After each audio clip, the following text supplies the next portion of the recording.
寒天气下，我独自窝在恒温的防空洞里，吃着火锅，唱着歌，而前男友和好闺蜜则在寒冷的暴风雪中瑟瑟发抖。上一世，我因撞破了男友二蛋和我好闺蜜小美的奸情，并揭穿他们想骗我钱谋我命的阴谋，被恼羞成怒的他们推出门外。而我万万想不到，本是9月的天气，居然诡异的下起了大雪，气温一夜间降到了零下50度，而我被活活在门口冻成了冰雕。这一世，我定叫这对狗男女求生不能，求死不得。我居然重生了，回到了我被害死的20天前。我又惊又喜，我想要立刻冲回去报复那对贱人，但我随即冷静下来。我想起了死前那一场突如其来的大雪。今年这个夏天，气温高的离谱，人人都靠空调续命。可谁能想到，就在9月刚过，我就被活活冻死了。所以我现在最要紧的，不是去找那对贱人报仇，而是先想办法避过那段不知道会持续多久的低温天气。我回到跟二蛋同居的屋子，将自己重要的东西全都收拾好。但是我并未急着走，在回来的路上我就已经想好，即便我要离开，我也不能让他好受。于是我找出二蛋的证件，先下载了几个网贷 APP，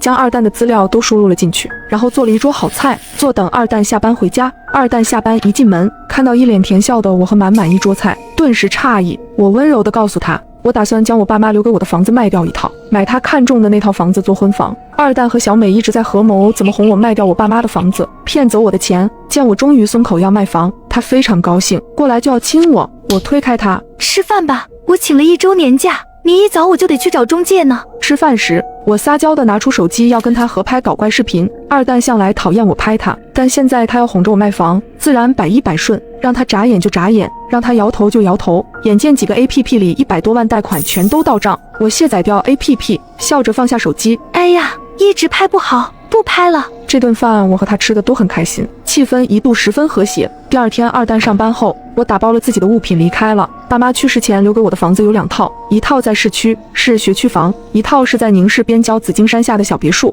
虽然位置偏，价格不能跟市里的别墅比，但用它在市区换套好点的商品房还是绰绰有余的。屋子里许久未住，我边找了保洁打扫卫生，边思考要怎么布置才能对抗那段能夺